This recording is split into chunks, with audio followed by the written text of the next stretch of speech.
you just wait and see, Phil. It starts right after the game. The trophy orgy. People grabbing and molesting me like I'm some sort of 2 peso a night TJ Streetwalker. And they're groping me and molesting me, and it's happening in front of millions of people. And after tonight, oh, the nightmare happens again. I mean, I'm 121 years old, for God's sakes. Where's the dignity? Phil, are you even listening to me? Oh, you can't hide the shame under those white gloves as you hand me off to those barbarians. Oh, you're a pimp. You're the pimper of the cup. What are you even writing down? Oh, my God. I don't know a lot about sports, but I can drink a lot of beer. My motto is simple: C's get degrees. Need a long, inappropriate hug? I'm your man. I think I'm smarter than you, because I probably am. Howard Coward for box score.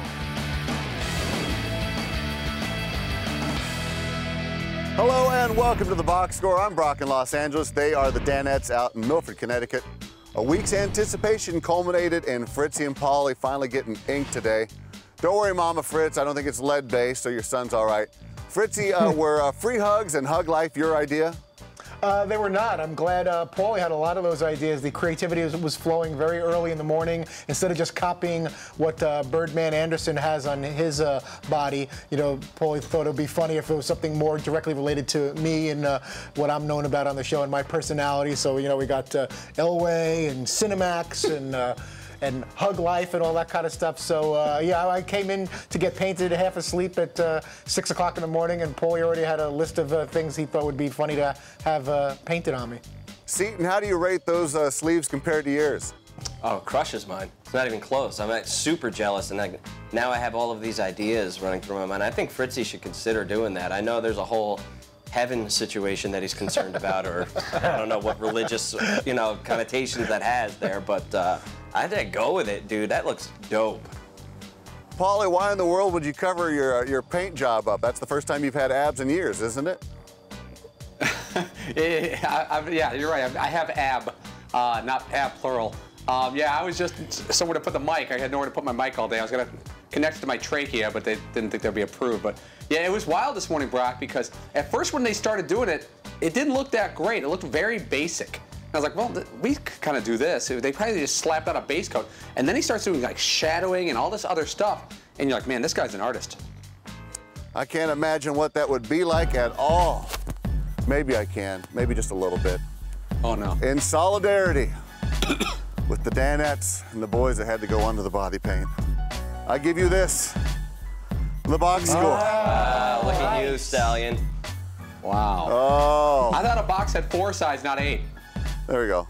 Maybe it's not so sad That's like very that. cool. Well done. Fun show. That's awesome. My lens. Oh, it looks so sad like that. Okay, here we go. Let's take a look at you guys in preparation for today. You came in a couple hours early to get the process started. McLovin, after seeing the results, is this punishment or is this just like kind of cool? It looks cool for these guys. And that being said, Brock, I'm still really glad that I didn't have to do it. Because I think Paulie's in pretty good shape. Fritzy's got a gun show going on. It looked good. I'm not sure I could have pulled it off. I can't speak for Seton, but I think it would have been a little more embarrassing. No, it would have been a disaster if I had to do it. I wouldn't have been into it at all. I would have been horrified. But that being said, I mean, there is a certain amount of punishment to it, but it's not really that fun, Brock, as you're experiencing now, to take your shirt off on national television. And I think that there's also an element, too, that unless we're bleeding and losing limbs, a certain amount of people aren't gonna, it's always gonna be too fun. Like, oh, what's the big deal? You're wearing your underwear outside your pants, or whatever it is. You still have all your fingers and toes. Yeah, nobody's bleeding. You should get a permanent tattoo of, LeBron James's face. And you're like, dude, like, that's crazy. We're never gonna do that. Yeah, Brock, I agree. Like, I've never had tattoos, but I like tattoos. So to me, it was kind of almost like a faux tattoo experience, like a poser tattoo experience. My favorite part of the show today was when Dan was talking about it. He looked at me and goes, "You look like you're having a fun time," and he just goes, "Mm." He was actually upset because I was enjoying this punishment, which made it all the much better for me. Well, we asked the boss if he felt you guys, Paulie and Fritzy, got off easy, and it wasn't a real punishment. Let's see what he said in this edition of Boss's Thoughts. Yes. But the one who I think is a little bothered by it is McLovin, because he realizes it looks pretty cool, get a lot of attention. He could have been the star of the show today. So there's part of him that wishes he would have lost that bet. Plus, Seton is dismayed, I think. Paulie rarely gets punked. Seton always is willing to try and take a bet, wheel of punishment, very, very team-oriented. But I think he was a little bothered that Paulie's getting a little bit more attention than he really deserves, according to Seton. That's great. Yeah, I did pull a very me move of involving our United States military in my costume to make myself look like a great guy. And I don't know if it worked at all. Wait, but Paulie, can I ask you, did you kind of know you were going to lose the bet? When this whole thing started, because I think really when you look, I know we were playing Monday Morning Quarterback, but you were picking one horse against a whole field. Yeah, I mean, the odds were not with me with the horse race, and I figured, but more so, I wanted Fritzy to spin the wheel because he hasn't been part of this at all yet, and I figured I'd team up with Fritzy. And when I saw the punishment, I was like, you know what, how can we make this, I don't know, I guess memorable, you know, bad or good. So I don't care if it's bad or good, but as long as it's memorable. See, the problem I have with this, okay, is that when we came in, one of the first things Dan said was, hey, he said to one of the guys in the back, can you get Seton's picture for least valuable Danette? We need to swap that out. And I said, well, why is that? I don't understand what I did. Like, Paulie was just made least valuable Danette, and he said, but look at what he's doing today. And so the problem is that because, like, McLovin and I will always put ourselves out there to be embarrassed, I don't know how many times a month, if not week, whatever it is. It's like, oh, yeah, dude, we'll totally go do that. Don't worry about it. But then Paulie, like, has dipped his toe in the bucket like 2 or 3 times, and it's like, ah, look at this guy really putting himself out there. It's like, no, he's not putting himself out there. He just kind of did this once. Like, what? So how does that downgrade me in terms of my value? Because today I'm not painted? What the? Well, it's a wheel of punishment. It's a bet. Like, that's what I don't. My problem is it's a bet. Like, I analyzed. I was reading the story in the Washington Post, which inspired me to pick the field. Like, I wanted to win the bet, but by winning the bet, we lost in Dan's eyes. I'm confused here. I don't understand that at all. Yeah, we're smarter horse racing analysts. Should we be the valuable data? Although I guess we're not getting paid to analyze the ponies. I didn't bet and I lost. Now the viewers are losing. Paulie, it looks like paint threw you off your game a little bit today. You headed to the box, but forgot to take off your headphones. Not once, but twice. I mean, were you out of your routine and your comfort zone? That's exactly right, Brock. I was out of my routine. I was spending my entire morning in the back instead of at my chair working on show stuff, and I hated that. I wasn't part of the morning meeting, which I hate because I usually kind of get to lead it off, at least the direction of it. And then in my seat, I had no mic. Also, I was shirtless on national television, which isn't that common for my role. So yeah, I almost pulled a McLovin and took the whole thing down. Did we have a morning meeting, by the way? I missed that too. It was quick. Yeah, not really. Very quick. Very, very quick. Very quick, huh? The boss also gave Dan Nation an interview with one of the poor souls that had to put up with the task of seeing you guys topless. What was the hard? What was the hard part with Fritzy? Getting him to stay still. That was it. He was constantly moving, and then you know, flirting with my wife and I do that things like that. He does that.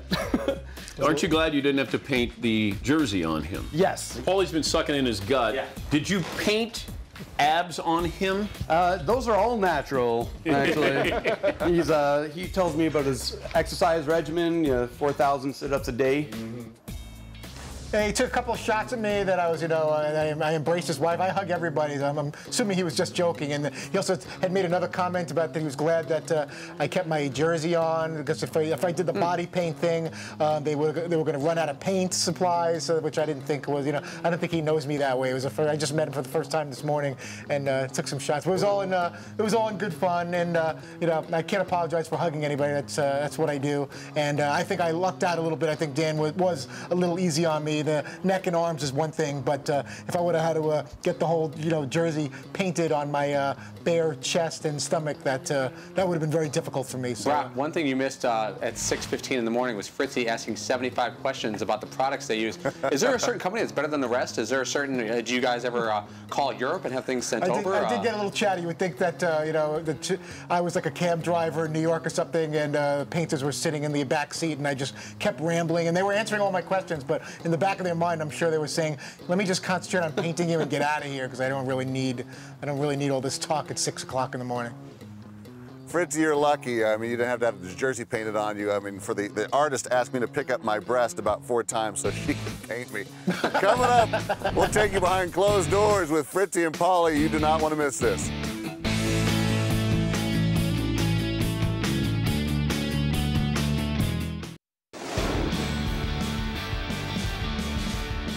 Welcome back to the box score. I would like to apologize to anyone viewing. You might go to your settings and try to turn up sexy right now, but you probably can't. McLovin, Fritzy, and Polly are planning to go home and show their wives their look. Is this a good idea, and how would your wife react to something like this? I think it's a great idea. I mean, I think it's pretty sexy. Can I say that? Why not? Yeah. You're the first. I'm not sure. Honestly, I think I'm envisioning what I would look in this paint, and I think it would turn my wife off. But if I was Polly and Fritzy, I'd go for it. I'm all in. I'm going to do a little role playing. I was just telling the guys during the break that you know, this will be my wife's opportunity to maybe we can pretend that our house is a hotel and she's like a groupie in the lobby, and here comes Birdman, and she gets to maybe experience one of the Miami Heat players, and we'll see where it goes from Do you there. think she's going to tell you to Van go away? Quite possibly. But there's only Cinemax as a backup. But you know, I'm up for it if she is. We'll see what happens. Fritzy, you going to recreate a scene from Oz? At least. I think there's a... No, I don't think you want to recreate Not the Wizard of Oz, Fritzy. No one's getting shanked. Oh, that we don't want to do. But I'm excited about tonight. I got some big plans. Poor woman. Oh, okay. I'm hearing from my producer that we have exclusive footage. You guys were mic'd up this morning, so let's take a look at some behind-the-scenes footage. First time doing this. Oh, we brought nipple covers if you're nervous. I brought my own nipple covers, thank you though. Yeah, how we doing in here? Good, Fritzy. Oh, look at that. I like how, Fritzy, you wore that to work today while driving in the car.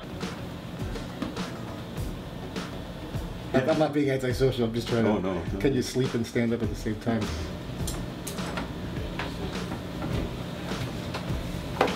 Hug life. Oh my God, what a great edit.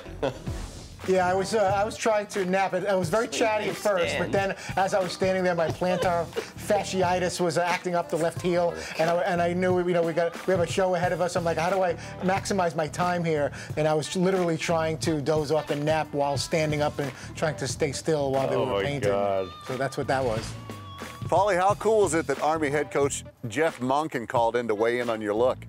It was pretty cool. The Army people have always been good to us, and they watched the show over in the offices there. And they really actually had to get it approved, kind of up the food chain a little bit. Army's not exactly a risque, wild company there that lets people do anything they want with their products. So it was nice that the big guys over there approved it. Sex sells. I think recruiting just went up. Seton, Fritzy's alter ego is T. Frizzle. What name would you give him in this getup? You mean AKA Turd Man? Turd Man.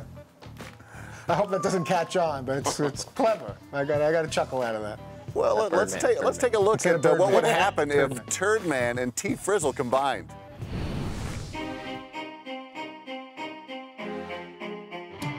Biggie Small, the millionaire, the mansion, the yacht is too hot, Glock. That's how I got the weed spot. Shot Dread in the head, took the bread and the lamb spread. Little Gotti took a shotty at your body. Don't resist or you might miss Christmas. I tote guns, I hit #1s. I give MCs the runs dripping. When I put the clip in the AK, I slay from far away. Everybody hit the DECK. My slow flow's remarkable. Peace to Mateo. Now we smoke weed like Tony Montana, sniff the yayo. That's crazy buzz. My voice excels under the L's from the avenues to jail cells. Oh my God, I'm dropping like a pigeon. Hope you're listening, smacking babies at their christening.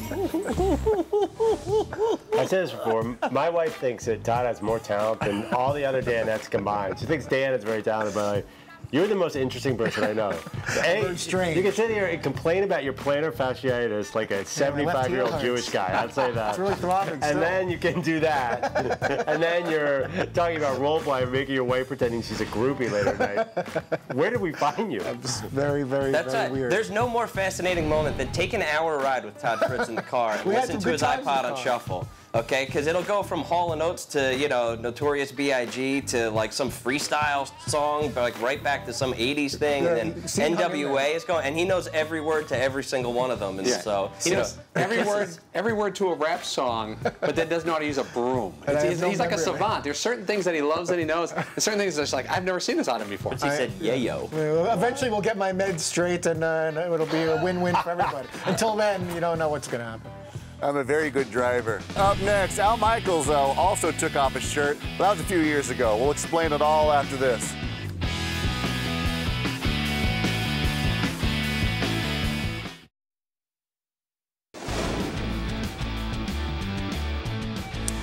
Welcome back to the Box Score. You guys have made it through another grueling week. It's time to put your brains to the test as you display your affection for this job. Time to play. No! Your Show? What? I'll ask you about something that happened on the show. You just merely need to give me the correct answer. Now, row buddies can share, and there are no steals. Let's begin. Back row, the topic of massages came up this week, and Paulie said he once got a massage from a woman that looked like this man in a wig. Who was it? Oh, dangerang. Paulie got a massage from. I remember Paulie talking about the massage. Was it an actor, athlete? Oh, first of all, I'm not expecting any help from you, turd man. But I don't know. We should have to guess something. Ed Norton? No.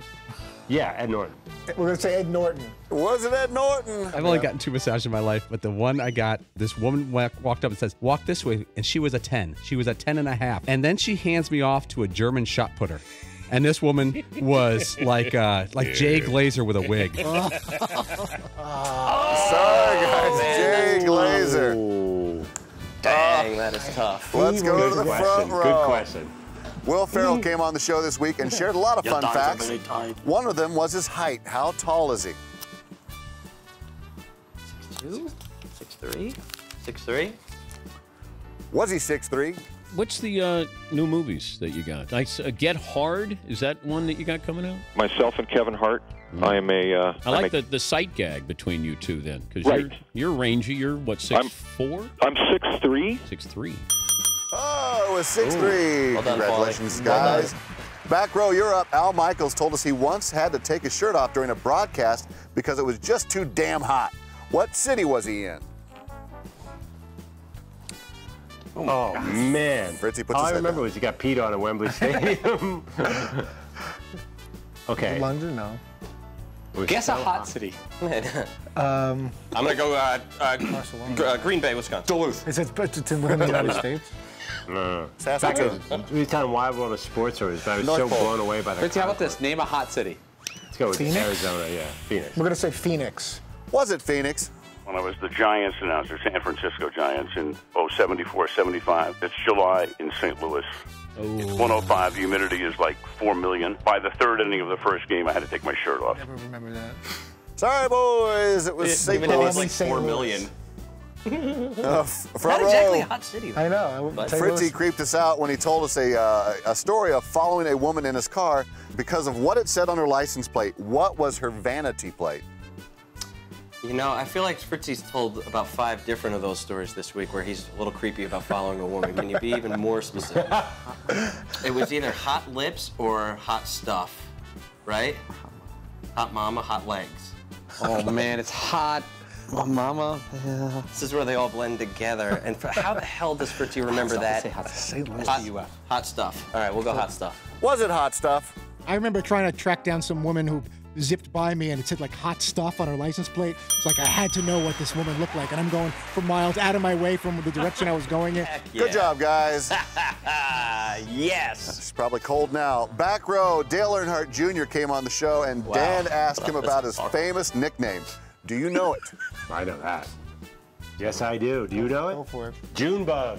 Nice. Was it Junebug? Last time you were called Junebug. I think Darryl Walter calls me that every weekend. Did you like that? I mean, how was that nickname growing up? Yeah, it wasn't that bad when I was a little kid, but now that I'm older, it's a little. I've outgrown it quite a bit.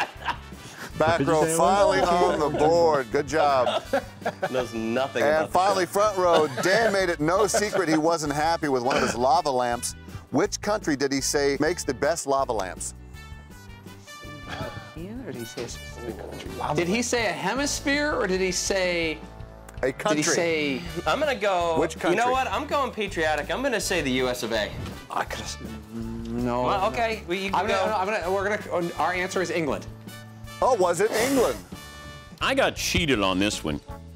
We'll find a the good best lava lamps, believe it or not, are in England. Should we call some people? We did. We can't get them in. Are you Great kidding job, me? guys. Yes. Oh, Are 3-1. you The kidding front me? row wins it. We have a bonus question. Fritzy, what was McLovin's first car? I'm going to go Honda Accord on that. I really hope I get this one right. Absolutely, it was Honda Accord. Okay, coming up, Seton gets some good news from the boss. He's getting painted again, like this. Happy birthday.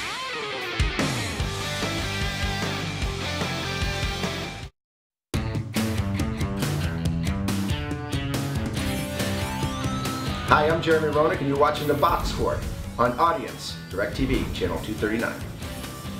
Welcome back to The Box Score. Remember, a mammogram is just a part of good health, good upkeep. Seton, the boss, confirmed that you guys actually have tickets to the Stanley Cup Final Game 6 at Madison Square Garden. Does this officially make you a Rangers fan? Hell yeah, of course it does. Yeah, I'm all in. I even have a Rangers shirt, no joke, I swear. I bought it for like good mojo. So I'm hoping to get there. Maybe we'll really have good tickets, like Dan's saying. I guess every ticket is good just to get in there. But I have gotten some negative feedback, though, from people who are like, dude, this is total bullcrap that your first game is going to be Game 6 of the Stanley Cup Final. Like, you don't deserve to go. And I'm actually cleaning up the language because there's a lot of FUs involved in it, but sorry. Gotta love Twitter. Paulie Cato Kalin joined the show today and took us back 20 years to the OJ trial. After hearing his stories, what continues to make him such an interesting person to talk to? Well, it's one of those fascinating times in our history with a celebrity and the way it was covered. It kind of changed the media back then as well. And he's kind of this person who was as famous as anybody on earth for a short period of time, maybe a year. And then you don't know what's happened to him for the past 20 years. Dan knows him. Dan's met him once or twice. I've met him a few times. And it's fascinating to see that he's a real person and he's got stories that you never heard before. Before we go, let me go a little below the belt. Seton McLovin, what do you have planned for your fathers this weekend? Oh, nice. Well, real nice. We sent a gift from the girls, and I'm gonna make a phone call and just tell them how much I love them. Sorry, don't want to let it bother you that my dad loved painting, was in the Army, Brock, and you add that onto it and just hell of a day. Yeah, I'm going to stare at old pictures and weep, and that's pretty much. Yeah, I'm going to call my dad, probably, and then I'm going to spend. Yeah, I don't know. Maybe I'll get him the day after. So you know, there's another one right around the corner. But I'll and then I'm going to spend the day with my son. Excellent. All right, Father of the Year and inked up man Fritzy. Who's on next week? We may hear from Reginald Miller, who normally joins us on Monday, but may have a jury duty situation that would have him bumped to another time. Would that be who we might not hear from? Yeah, who we might not. We also may not hear from Pete Rose, who's going to be a one-day manager for the Bridgeport Bluefish. Other than that, we've got an open slate, which hopefully will get figured out before Monday, and will not ruin my Father's Day on You're Sunday. a blank canvas. I see the paint thing you did. Oh, a blank canvas. A very special thanks to Denise Williams with CreativeFaces.org. And thank you for watching The Box Score. Set your DVR or tune in weekdays at 3 p.m. Eastern, only on Channel 239, right here on DirecTV. Ah, go Kings, go Kings! Woo! I don't know a lot about sports, but I can drink a lot of beer. My motto is simple. C's get degrees. Need a long, inappropriate hug? I'm your man. I think I'm smarter than you, because I probably am. Hey, thanks for watching The Box Score. Holy cow!